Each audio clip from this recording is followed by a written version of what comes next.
सारीगी done को जजम कना done जम तेगे अब आदिवासी दो अड़ी उसरा उसरा बन गज साफा इदी कना नोआ कथा मिटन बयहाय मेन के ताबना जहाँ दो मांग दो नोआ हुदिस थेना नोंका जे डन दो नोआ संसार रे बनू कोआ से डन जम ते तो जहाना दो बांग हुई थेना से डन दो अब दो बाको जम बन थेना अब दो जहाँ अब हेल्थ जहाँ हड़मो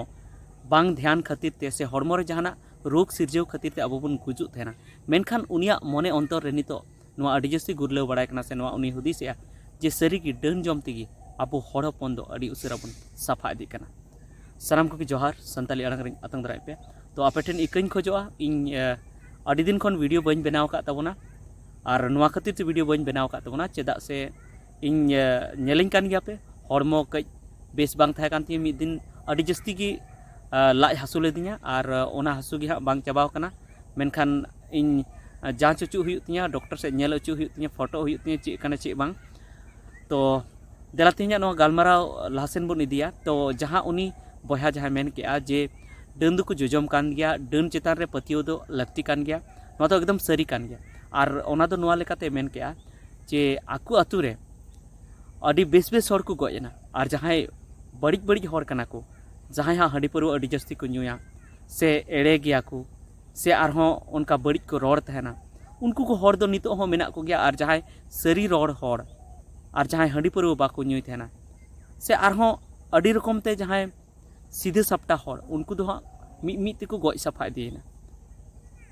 और ओना साथे आरहों मिटन बयहागी उनी हो नोंकान कथाय लय दिया जे मिटन हर मेना आय हर मेना उनी साला जहां गी को तापामा उनको तो को गुजु गया और जतो को गय कान गया तबे इन हुदिस रिन पढ़ावना जे पाले सरिया कान गया और इन मा नोंकान मेन थेना जे डन दो बनू कोआ डन दो आंधा पटियो कना तबे आरहों हुदिस के और हुदिस कते नोआñ पांजा नाम के और पांजा नाम दो नोआñ पांजा नाम के चेदा से इन नेल किदिया नितो हाँ मिटन बयहा अडिगाने लांगाव कना रुवाते अडिगाने लांगाव कना मेनखान उनिया जखन इन कुली के को उनिया रिपोर्ट जखन इन कुली के को खोज खबर इन हाताव के तो नोंका नाम के जे उनी दो अडी दिन खन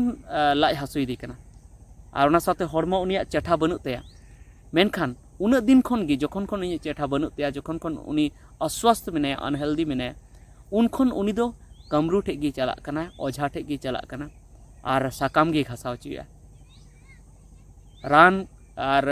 नुको डॉक्टर को ठे दो बाय चलाव कना और मिटन कथा अब दिशा दो लगती कना जुदी नुकु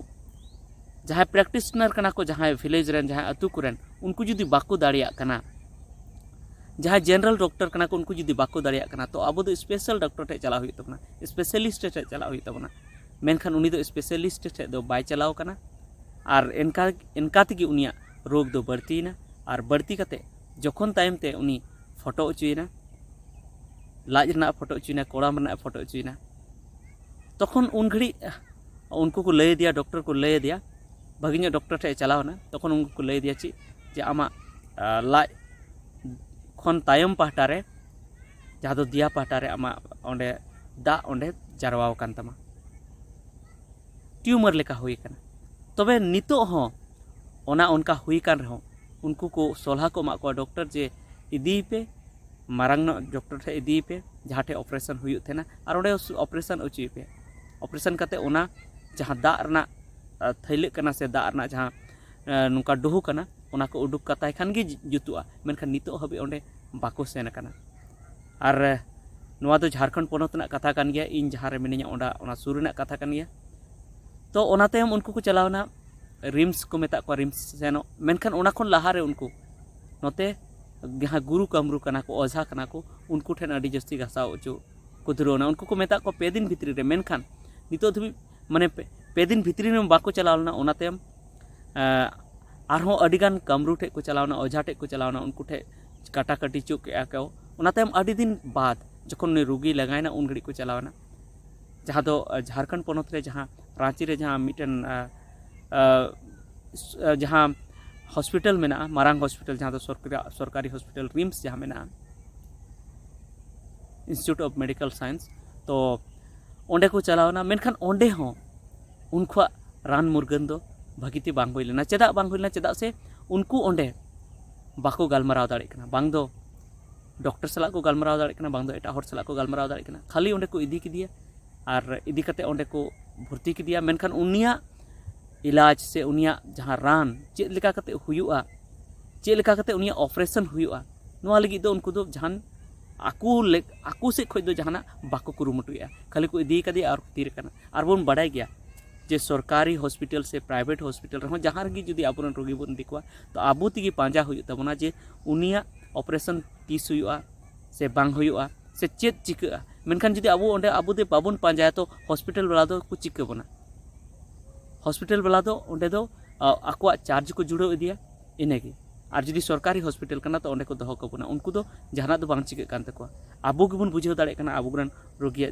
चिका कना तो ओना इयते उनी रोगी नेल काते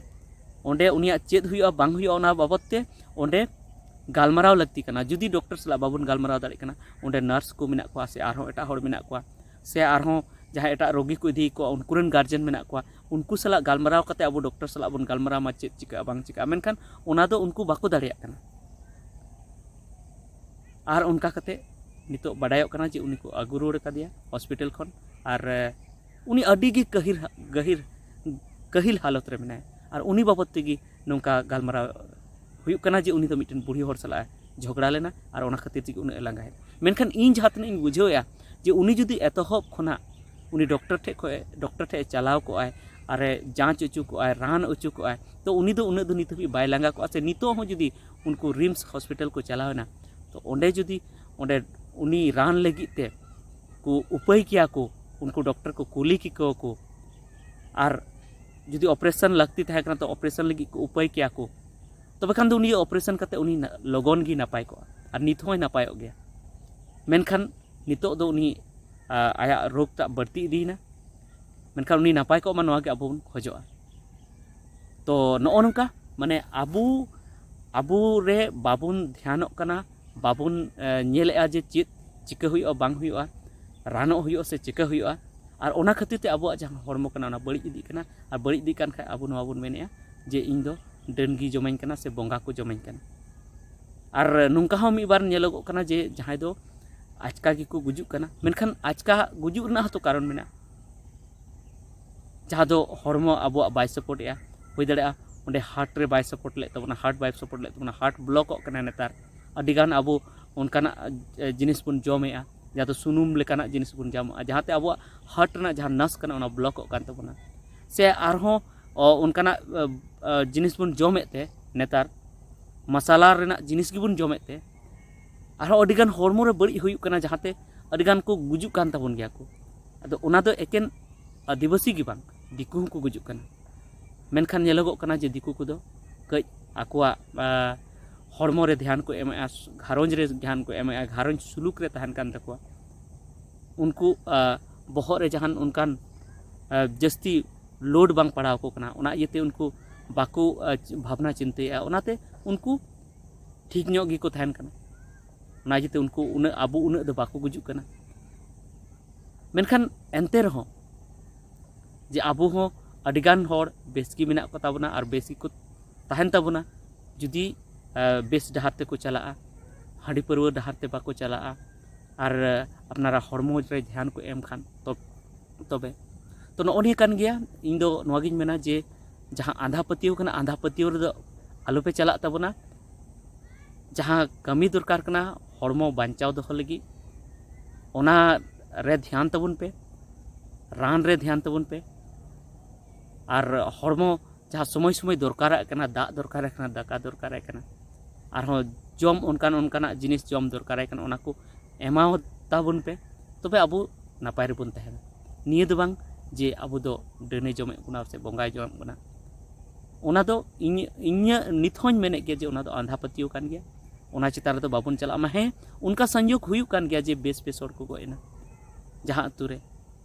बड़ी हर दो मेना को गया मेनखान नुंका हो तो जहाँ अतु रे मेना गया जे जहाँ हाड़ी पर को नुए थे जहाँ बड़ी को कमी थे उनको को गोएना उनका तो जहाँ अतु रे मेना को गया तो ओना दो सरी कथा दो बांग कना जे आम मौजे कमी खान आपको बड़ी मिया आम दो अकोय बाको बड़ी दाड़े में आम दो बेस डार रे तहन में बेस कमी में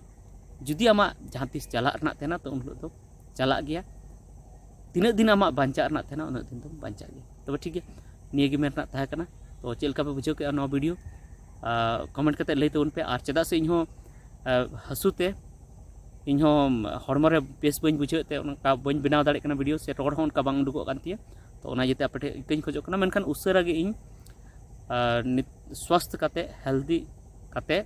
नापाय काते आरहों लाहा लेका गे वीडियो बनाव रोड तबना तब ठीक गया मा सनाम को जोहार।